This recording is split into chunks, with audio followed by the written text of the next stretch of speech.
ஜெய் சாய்ராம். கேட்பது கிடைக்கும், கிடைப்பது நிலைக்கும். வாழ்க்கையில் ஏதோ ஒரு கட்டத்தில் நம்ம எல்லாருமே யோசிச்சிருப்போம், நான் எவ்வளவோ முயற்சி பண்ணேன், ஆனால் எனக்கு மட்டும் எந்த நல்லதுமே நடக்க மாட்டேங்குது. என் கஷ்டம் எப்போ தான் முடியும்? வேலை கிடைக்கல, பிஸ்னஸில் நஷ்டம், நினச்ச வாழ்க்கை அமையலை, சுற்றி இருக்கவங்க அவங்கள மதிக்கலை. இந்த மாதிரியான பல பிரச்சனைகள் நம்மளை ரொம்ப கஷ்டப்படுத்தும். இது வெறும் பேச்சு இல்லை, உங்கள் வாழ்க்கையும் உங்கள் எண்ணங்களையும் மாற்ற போகிற ஒரு குட்டி வழிகாட்டி. கடைசி வரைக்கும் கேளுங்க, நிச்சயமாக உங்கள் மனசில் ஒரு பெரிய மாற்றம் வரும். முதல்ல ஒரு விஷயத்த புரிஞ்சுக்கோங்க, உங்களுக்கு வர கஷ்டங்கள் உங்களை அழிக்கிறதுக்கோ இல்லை உங்களை முழுசாக கஷ்டப்படுத்துறதுக்கோ வரலை, உங்களை அடுத்த கட்டத்துக்கு கொண்டு போக தான் அது தயார்படுத்துது. ஒரு சின்ன கதை சொல்கிறேன் கேளுங்க. ஒரு சிற்பி ஒரு கல்லை வச்சு சிலை செதுக்கிக்கிட்டே இருந்தார். ஒளியால் அடிக்கும்போது அந்த கல் மனசுக்குள்ளே புலம்பிக்கிட்டே இருந்துச்சு. ஐயோ, என்ன அடி, இப்படி சித்திரவதை பண்ணுறேன் என்ன. ஆனால் அந்த அடியெல்லாம் தாங்கினப்புறம் தான் தெரிஞ்சுது, அந்த கல் கோயிலுக்குள்ளே கடவுளாக உட்கார்ந்தது. அப்போ அது எல்லாராலையும் வணங்கப்பட்டது. செதுக்கப்படும் போது வலிக்கிறது என்பதற்காக உளியை வெறுத்தால் நீ வெறும் கல்லாகவே தான் இருந்திருப்பாய். வலியை தாங்கினால் மட்டும்தான் காவியமாக மாறியிருக்க, அதாவது கடவுளாக மாறியிருக்க. உங்கள் வாழ்க்கையிலையும் இப்போ விழுற ஒவ்வொரு அடியும் உங்களை ஒரு அழகான சிலையாக செதுக்கிட்டுருக்கு. அதனால் சோர்ந்து போகாதீங்க.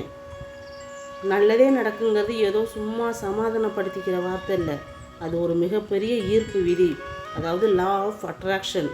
நம்ம மூளையில் ஒரு ரேடியோ டவர் மாதிரி, நீங்கள் எந்த எண்ணங்களை வெளியிடுறீங்களோ அதுதான் உங்கள் வாழ்க்கையில் திரும்ப வரும். எனக்கு பயமாக இருக்குது, நான் தோற்றுடுவேன்னு யோசிச்சுட்டே இருந்தீங்கன்னா உங்கள் வாழ்க்கையில் பயமும் தோல்வியும் மட்டும்தான் உங்களை தேடி வரும். சூழ்நிலை எதுவாக இருந்தாலும் நான் மீண்டு வருவேன், எனக்கு நல்லதே நடக்கும்னு நம்பணும் ஃபஸ்ட்டு நம்ம. அதற்கான வழிகள் தானாகவே திறக்குங்க.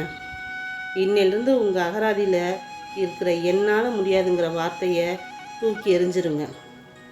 சரி, நல்லதே நடக்கணும்னா நம்ம என்னெல்லாம் பண்ணலாம்? இந்த 3 விஷயங்களை பண்ணிங்கன்னா கண்டிப்பாக உங்கள் வாழ்க்கையில் நல்லது நடக்கும்.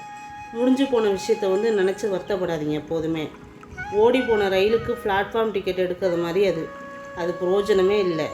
நடந்தது நடந்து போச்சு, இனி ஆக வேண்டியதாக பார்க்கணும்.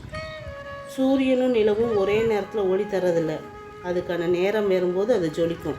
அதே போல தான் உங்களுக்கான நேரம் வரும்போது நீங்கள் ஜொலிப்பீங்க, வாழ்க்கையில் வெற்றி பெறுவீங்க. ஒரு நாளில் யாரும் ஜெயிச்சிட முடியாது. தினமும் உங்கள் இலக்கை நோக்கி ஒரு அடியாவது என்ன பண்ணணும், நம்ம எடுத்து வைக்கணும். அப்போ தான் நம்மளோட வாழ்க்கையில் நம்ம எங்கே போகணுமோ அங்கே போயிட்டு அந்த எல்லையை அடைவோம். இந்த உலகத்தில் உங்களை எல்லாம் கைவிடலாம், நண்பர்கள் மாறலாம், சொந்த பந்தம் பேசாமல் இருக்கலாம். அது சொந்த பந்தம்னா நம்மளை ரொம்ப பாடாப்படுத்தி எடுத்துருவாங்க. ஆனால் கண்ணாடி முன்னாடி நிற்கிற ஒருத்தர் உங்களை கைவிடவே கூடாது. அதுதாங்க நீங்கள். உங்களை நீங்களே தாழ்வாக நினச்சிக்காதீங்க. எனக்கு யாருமே இல்லைன்னு கவலையே படாதீங்க. தனியாக போராடி ஜெயிக்கிறவன் தான் வரலாற்றில் நிற்கிறான். உன் தோள்கள் தயார் என்றால் எந்த சுமையும் உனக்கு பாரமில்லை. இந்த வீடியோ முடிஞ்சது ஒரு நிமிஷம் கண்ணை மூடி உங்களை நீங்களே கேளுங்க, நான் ஏன் பின்வாங்கணும்? இல்லை, இன்றைக்கி ஒரு புதிய நாள், ஒரு புதிய தொடக்கம். கவலைகளை எல்லாம் இங்கேயே விட்டுட்டு எழுந்துறீங்க, நேர்மையாக உழைங்க, நல்லதே யோசிங்க. இனி உங்கள் மனசில் ஓட வேண்டியது ஒரே மந்திரம் தாங்க, நான் விழமாட்டேன், என் உழைப்பு வீண் போகாது, என் வாழ்க்கையில் எல்லாமே நன்மைக்கே, நல்லதே நடக்கும். இந்த வீடியோ உங்கள் மனசுக்கு கொஞ்சம் நன்மை கொடுத்துருந்தா கமெண்ட்டில் நல்லதே நடக்கும்னு டைப் பண்ணிவிட்டு உங்களோட போராட்டத்தில் இருக்கிற நண்பனுக்கும் இதை ஷேர் பண்ணுங்கள். நம்பிக்கையோடு வாழுங்கள், வெற்றி நிச்சயம்.